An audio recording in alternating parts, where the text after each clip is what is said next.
Welcome to part 2 of my review of the Explorer's Guide to Wildemount. In part 1 I covered the new racial options, including a new Revenant type race, so if you missed that video be sure to go check that out. In this video I'll be covering the 3 new subclass options available, including 2 for the Wizard and 1 for the Fighter. Before we get started, if you enjoyed this video and want to see all the other reviews I will be doing on this book, as well as all things D&D in general, be sure to subscribe. And if you want to have a more thorough discussion on Wildemount or D&D in general, be sure to drop by my Twitch stream. I'm currently streaming every day of the week.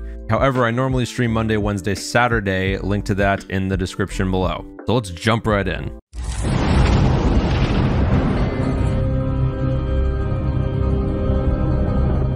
Before we get started, it's important to note that all of these subclasses are going to be centered around the concept of Dunamis and Dunamancy, being the new school of magic found in the Wildemount book. Dunamis is described as the primal magical energy of potential and actuality, an anticipatory arcane force that helps shape the multiverse and might very well be what holds its elements together, like an infinite web of unseen tethers. This is a very control the elements of space-time type of magic, which is very cool in my opinion.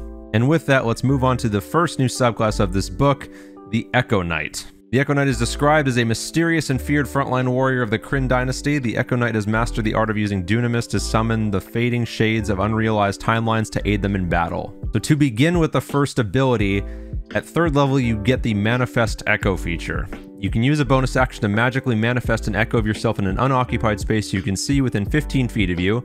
This echo is magical, translucent gray image of you that lasts until it is destroyed. You dismiss it as a bonus action or until you manifest another echo or until you're incapacitated. Your echo is 14 AC plus your proficiency bonus, 1 hit point and immunity to all conditions. It's pretty nice. If it has to make a saving throw, it uses your saving throw bonus for the roll. It's the same size as you and occupies its space. On your turn, you can mentally command the echo to move up to 30 feet in any direction, no action required. So essentially you can do this as a free action, which is very nice. If your echo is ever more than 30 feet away from you at the end of your turn, it is destroyed. You can use your echo in the following ways. As a bonus action, you can teleport, magically swapping places with you and your echo at the cost of 15 feet of movement, regardless of the distance between you two.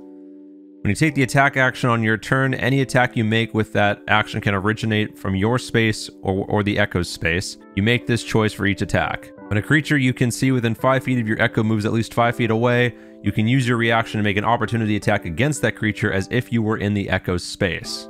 So being able to take opportunity attacks at a distance is a pretty nice feature here. Now, something important to note with just this feature alone, since both you and your echo can attack, it stands to reason that if your table plays with the optional flanking rules, being that if there's more than one friendly creature surrounding a mob within a certain angle, you gain advantage on your attacks, it stands to reason that you could just manifest your echo behind an enemy that you're next to and immediately gain advantage on all of your attacks against that enemy. Now again, this only applies if you're playing with optional flanking rules, which a lot of tables do, or they'll just house rule it a different way to gain advantage, but being able to just gain advantage with a bonus action seems pretty powerful. Obviously, you're sacrificing a lot of the other really neat features that fighters get should you pick a different subclass, but free advantage in the right conditions is very powerful. Next ability we have is Unleash Incarnation, also at 3rd level.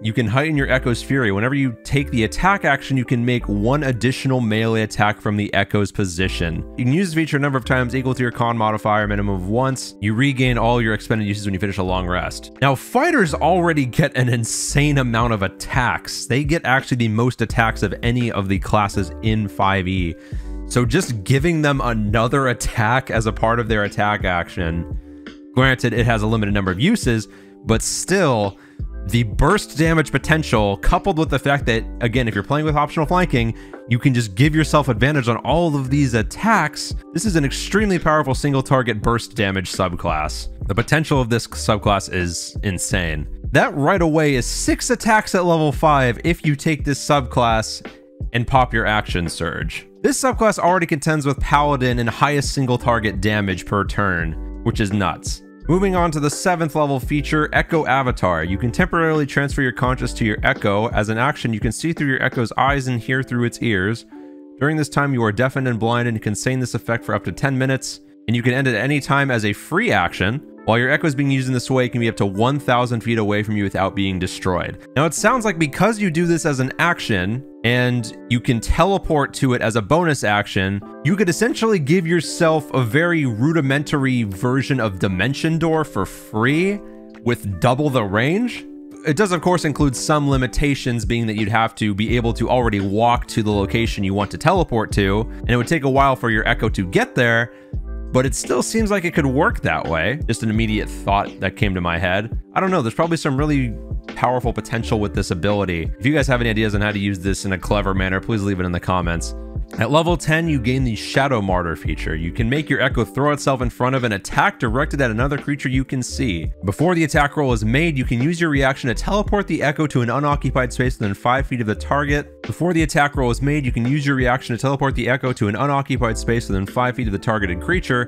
The attack roll that triggered the reaction is instead made against your echo. Once you use this feature, you can't use it again until you finish a short or long rest. So what this sounds like is a once per rest guaranteed miss of an enemy attack. Now this is obviously very good if you're fighting a single target like boss or mini boss and they have a very high damage action and then essentially would waste their turn. I don't really know how else you'd make use of this. As written, this seems a bit weak and kind of niche. I feel like if they wanted to make this better, they could have done something a bit more clever, like given this a number of uses equal to a certain casting modifier like intelligence, wisdom, or charisma. I feel like you could make a really cool, like, diverse build with that. But as it's written, this does seem a little bit weak, just because of the only once per rest factor. At level 15, you get the Reclaim Potential ability. You've learned the ability to absorb the fleeting magic of your echo. When an echo of yours is destroyed by taking damage, you can gain a number of temporary hit points equal to 2d6 plus your con modifier, provided you don't already have temporary hit points. You can use this feature a number of times equal to your constitution modifier, a minimum of once. You regain all expended uses when you finish a long rest. This is like passive healing on an ability for fighter, which is nice. However, it's important to remember that you cannot stack temporary hit points. You can only have one instance of temporary hit points.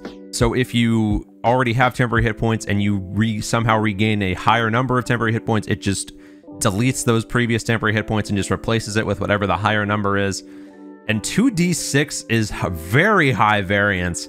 And for your constitution modifier, you're really only getting +3, maybe +4 or 5 if you built into constitution. This seems a bit weak for level 15. I feel like this probably should have been a lower level feature, like maybe the level 7 ability. But at level 15, this just seems a bit too weak.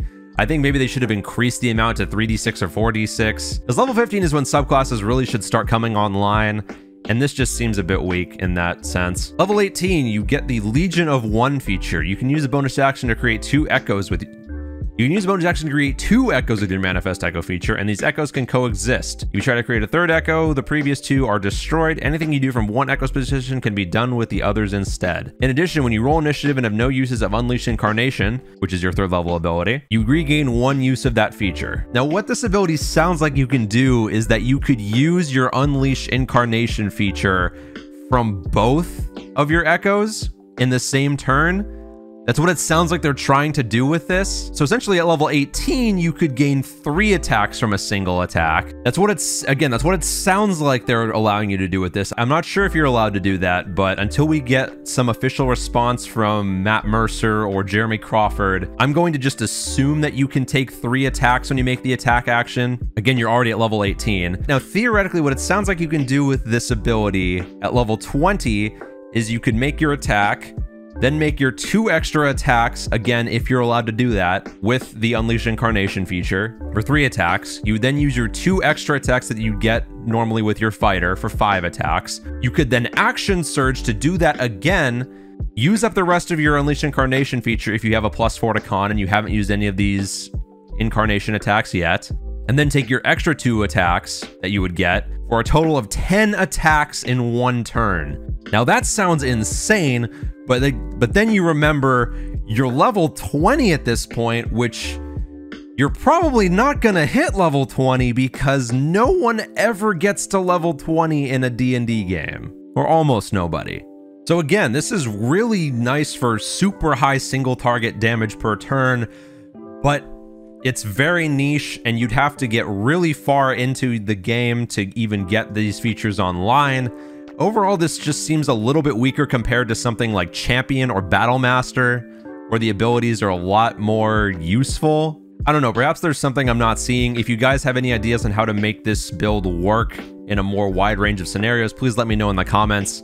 But overall, super powerful abilities, not really enough uses for them. Moving on to the first new wizard subclass that also features the concept of Dunamancy, we have the Kronor G magic. Focusing on the manipulation of time, those who follow the Kronor G tradition learn to alter the pace of reality to their liking. Using the ramping anticipatory Dunamis energy, there it is again, these mages can bend the flow of time as, I don't know how to pronounce that word, adroitly as a skilled musician plays an instrument, lending themselves and their allies an advantage in the blink of an eye. Moving right into the first level 2 feature you get, Chronal Shift. You can magically exert limited control over the flow of time around a creature. As a reaction, after you or a creature you can see within 30 feet of you makes an attack roll, an ability check, or saving throw, you can force the creature to re-roll. You make this decision after you see whether the roll succeeds or fails. The target must use the second result of the roll. You can use this ability twice and regain any expended uses when you finish a long rest. Now this sounds very similar to the Divination Wizard ability or the Dark One's Own Luck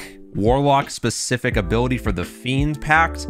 However, you get to decide to re-roll after you know the outcome. Now correct me if I'm wrong, but for those other two, I do believe you have to decide whether you want to reroll before you know the outcome of the roll.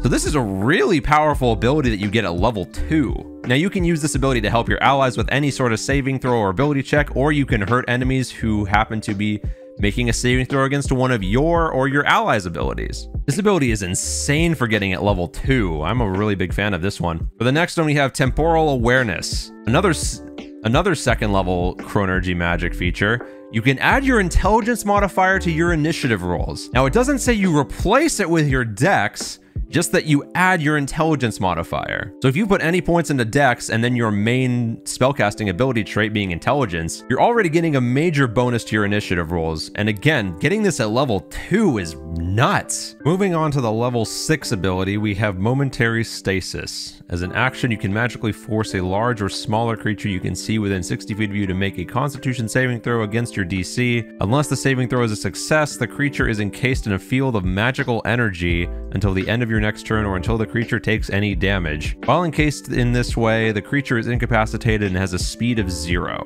Quick refresher, incapacitated means that the creature cannot take actions or reactions. You can use this feature a number of times equal to your intelligence modifier, minimum of once. You regain all expended uses when you finish a long rest. So right off the bat, being able to essentially isolate a high value target in the middle of heated combat with a lot of enemies around, or using this to stop a fleeing enemy, there seem to be a lot of really nice uses for this ability, and getting it level 6 is fantastic. So far, I'm really liking the abilities that this new subclass gets. The level 10 ability, you get Arcane Abeyance. When you cast a spell using a slot of 4th level or lower, you can condense the spell's magic into a mote. The spell is frozen in time at the moment of casting and held within a gray bead for 1 hour.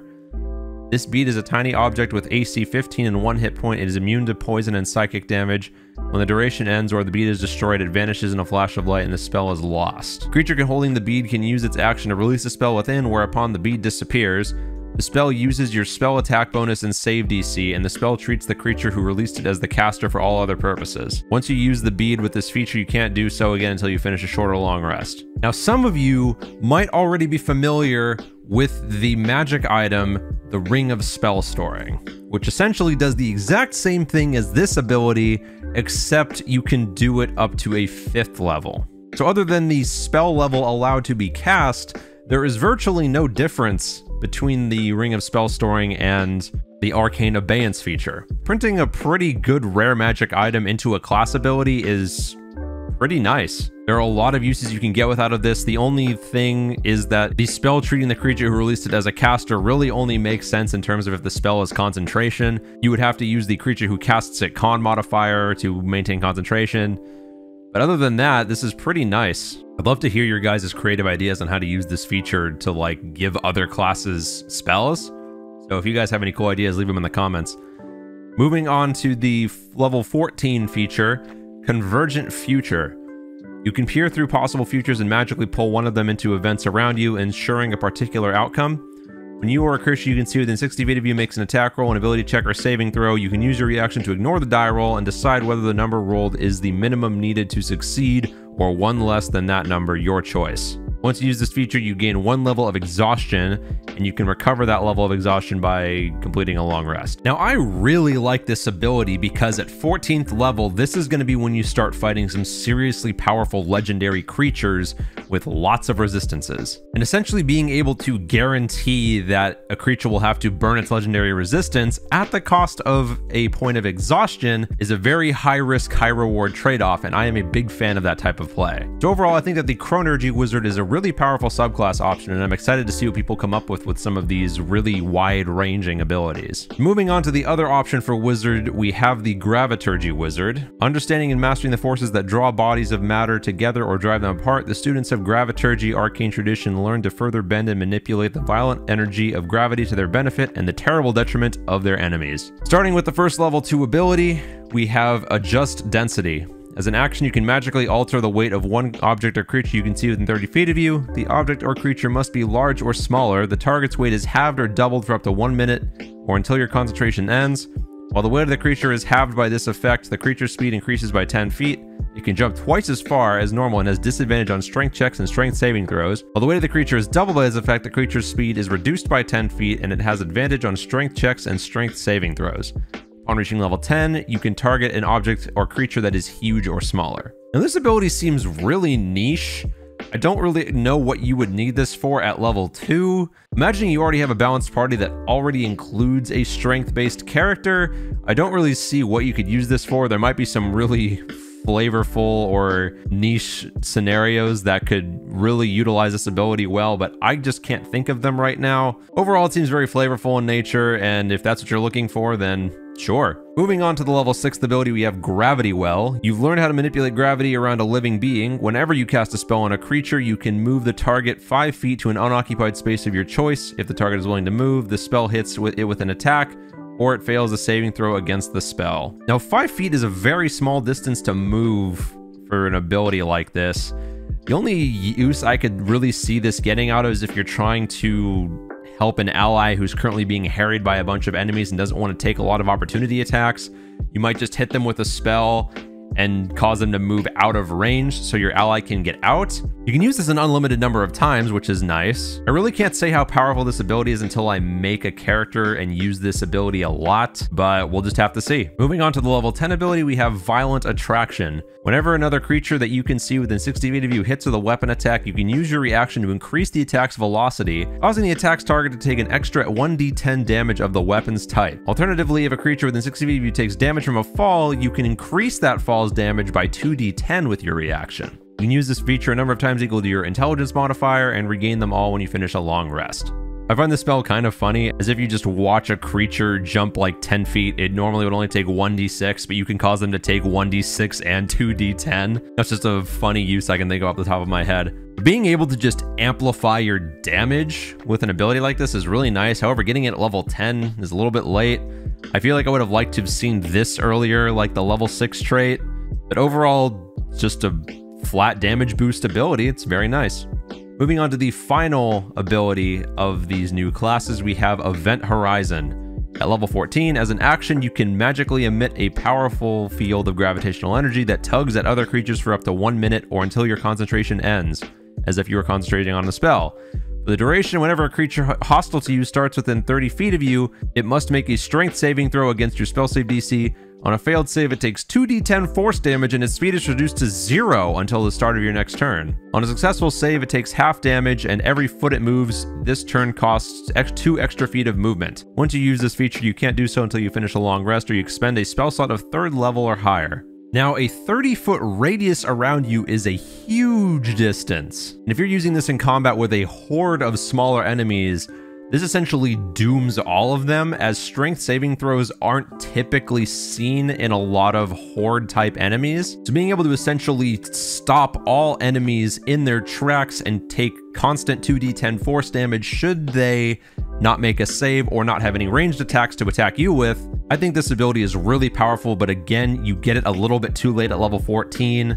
However, being able to use this with just a 3rd level spell slot is very nice. However, getting this ability at level 14 means you're going to be fighting a lot of typically higher level enemies that might not fail their saves as much as you would like them to, but it should be noted that costing an extra 2 feet of movement for every foot means that they're essentially moving at a 1/3 of the speed that they would be, which is even more than difficult terrain at double the movement. So it would still take them forever to get to you, even if they somehow all do succeed their saving throws, and they're still taking that damage even if it's half. So overall, a really powerful ability. And that is going to do it for part 2 of the Wildemount review, covering all of the new subclass options for Fighter and Wizard.